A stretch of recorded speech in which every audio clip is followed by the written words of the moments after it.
Hi, lovely ladies. Thank you for joining me here today. I've just noticed I've got paperwork all over the place. I'll just pop that up there. It's fallen down again. It's obviously meant to be there. Thank you for joining me. My name's Eloise Burton, and I'm a money alchemist. And what that means is that I help women to connect with money in a really beautiful way. And we use a combination of magic and logic, okay? Because my background is quality assurance, operations management, very, very logical, very, very grounded. And what I've come to realize is that we need a combination of logic and magic to get this work done and make amazing transformations in our lives. So today I'm going to talk to you about 3 ways that you're actually blocking money flow. And we all do this. And even when we know the work that needs to be done, we still end up blocking ourselves. So I thought I'd talk about the issues, the things that you're doing to block yourself and your money flow, and how you can overcome them. Now, obviously, that is a big subject, so I'm just going to give you some of the highlights and things that you can do. So the first thing that you could be doing that is blocking your money flow is that you're staying disconnected from money. And many of us, especially women, have not ever been connected to money because we've been brought up in a society that's taught us that money is bad. Money is the root of all evil. Money makes you a bad person. Money makes you mean. Money's hard to come by. And so we create an actual disconnect from money. But if you've been watching my videos recently, you will know that I take this from a completely different point of view. That we think about money as feminine. Okay, so like she's a woman or a feminine being. And when you can connect with her like a friend or just like someone you admire, a strong, powerful feminine, you can connect with money. And when you connect with money in that way, when you start seeing money as something that is supportive and beautiful and creative, you then open up the flow to money. Okay? Just feeling better about money by connecting with money opens up the flow. The next thing that you might be doing to block your flow of money is actually walking around as every single person does with money wounds. Now, what is a money wound? A money wound is an injury, normally psychological or emotional, that has been inflicted by money or people using money or people that had money. And it's normally based on a memory or a story or a belief that you have around money. So a money wound can be caused by something big. Like for me, I had a money wound when my home was repossessed. For those of you that are in the States and North America, I think you use the word foreclosure, like when the bank takes back your home. So that happened to me, and that left me with a lot of doubt and fear around money. Things like even now that shows up for me as I can't be trusted with big sums of money. And that's something that I have to work on different levels all of the time. Another money wound might be that perhaps you declared bankruptcy. That can be really significant, really deep wound. And then you have all of this emotional and psychological challenge around money. Maybe the money wound didn't happen to you. Maybe you saw your parents arguing about money and that created a wound. Like you started to see that actually money creates conflict. And so you were scarred by that in a way, emotionally, psychologically, and you connect that with money. Other wounds that are money wounds might not seem to be connected to money wounds, but they're connected to other wounds that lead to money wounds. So, for example, I had this money wound where I felt like I wasn't good enough to make money. I wasn't a good enough person to make lots of money. And I followed that back. And what I realized is it came from when I was 5 and I had a friend round and I broke my doll's cot. But I was scared that I was going to get told off. So I lied and said that she broke my doll's cot. And she got told off by her mum. And I felt guilty from that day forward. I felt like I was a bad person because I lied. And I carried that. And that memory would come up for me when I was driving home from work, when I was relaxing on a beach, all of these strange places, and I'd be like reminded that I wasn't a good enough person to have what it was that I wanted. And so that created a money wound. Like I couldn't earn more money because I wasn't a good enough person. And that was like, ow, ow, that hurt. So you will have money wounds. The way to know if you've got money wounds or money blocks or money stories is to ask yourself this question. Do I have all of the money that I want in my life? And if the answer is no, you are probably holding on to a money wound, a money block, a money story around money. And you need to heal that. Okay. And another reason, the third reason, is that you have adopted what I call busyness. Business with a Y, busyness.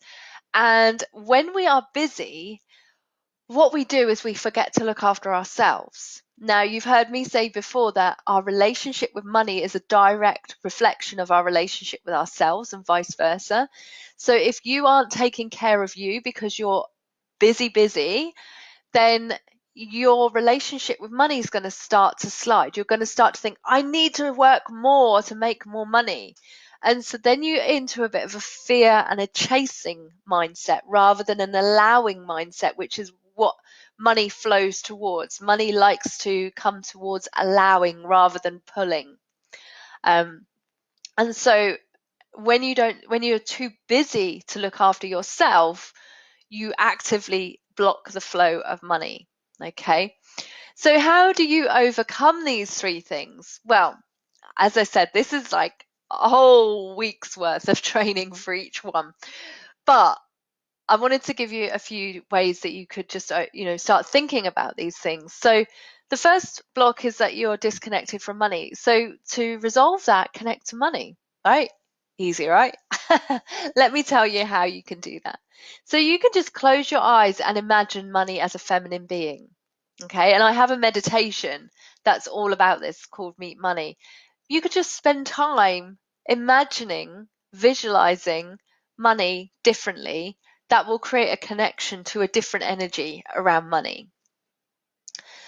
Another way that you can connect is use money cards. Again, I have a set of money cards that I've created, and many of the ladies in my group, they pull a card every single day, and that's how they connect with money. It reminds them to connect with money as a feminine, as a positive energy, and sets them off on their day with a beautiful image and a lovely phrase in their hearts and their heads.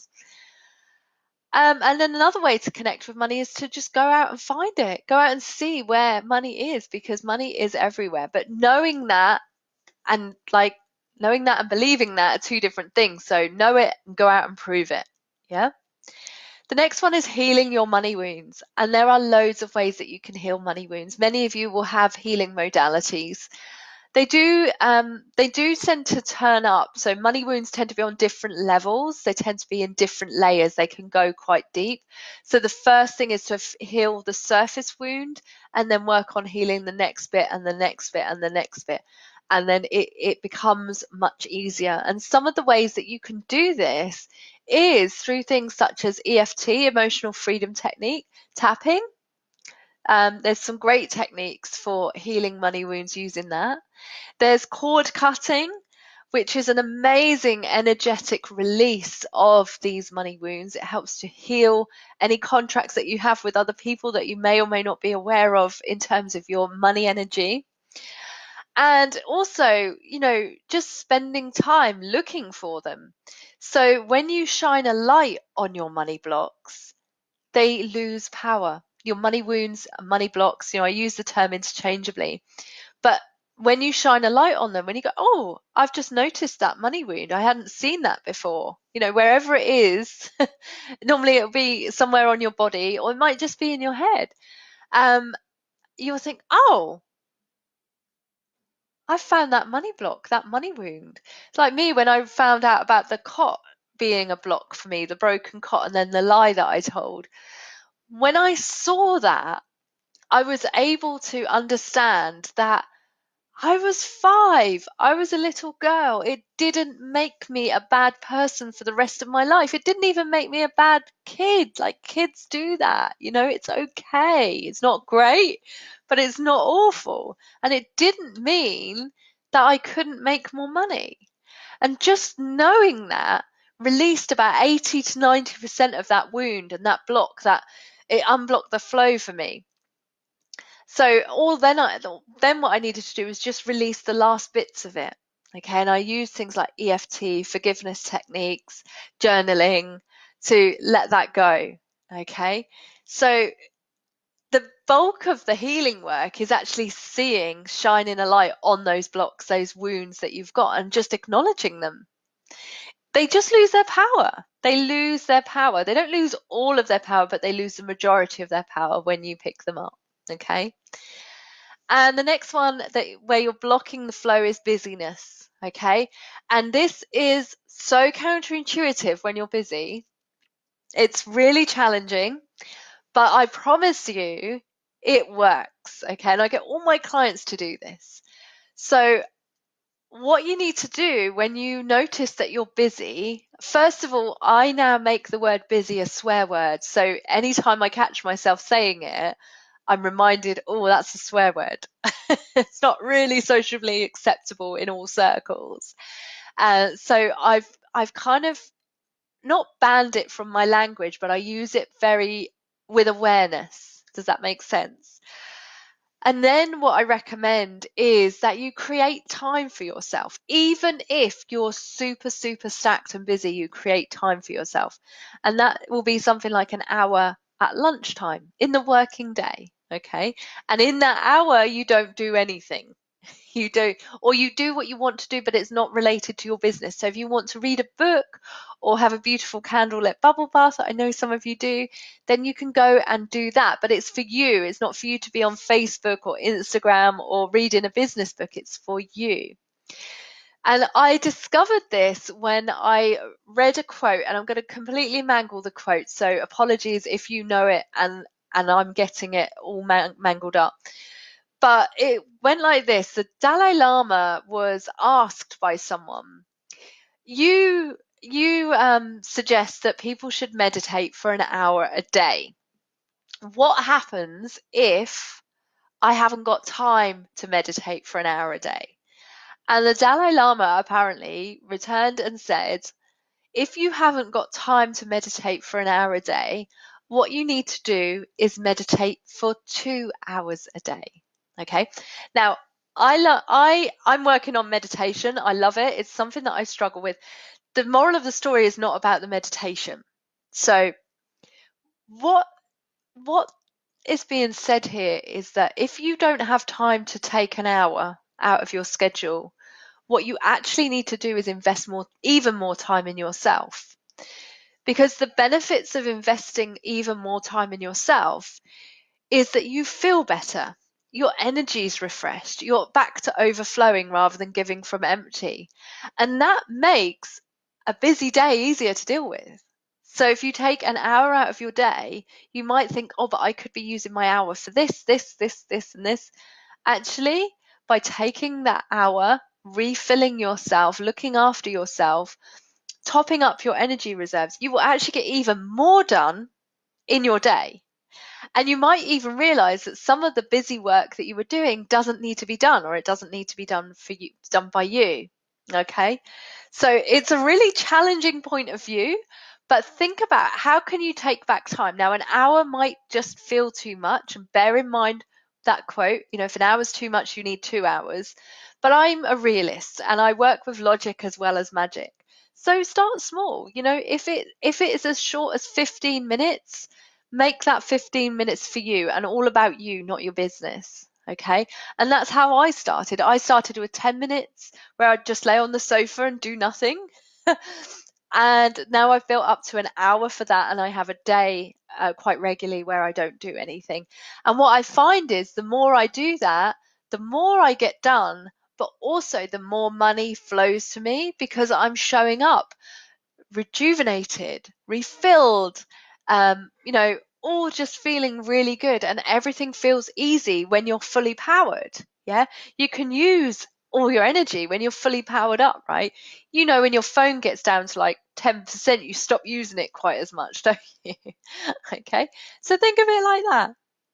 So those are the three ways that you might be blocking yourself. How many have you got? How many have you got? Are you disconnected from money? Are you are you needing to heal money wounds? And are you in a state of busyness? Okay, and remember those tips that I gave you to help you clear through some of those. Um, this work is beautiful work. Working with money like this in this feminine way, it's really beautiful and you get massive, massive results. But sometimes, healing the wounds and recognizing that we are disconnected from money, or maybe we've never connected with money before, it takes a big leap because we've never done it before. We've never looked at it this way before. And whilst it feels amazing, sometimes it can feel a little bit challenging. And that's what I'm here for. I'm here to support you through the challenge, to say you are not alone. I want to assure you that even though I've been doing this work for years now, I still block my flow and I have to go, okay, I need to go and connect with money. I need to dig around to see if there's money blocks and I need to make myself less busy by creating more time and space for me. So, like, completely normal if you haven't done these yet, or you've started and you've realized you've fallen off the money momentum train. Completely normal. Okay. Now, if you have any questions, do pop them in the comments. And if you're not in the group yet, come and join the group. And I look forward to seeing you very soon. Have a wonderful day. Bye, ladies.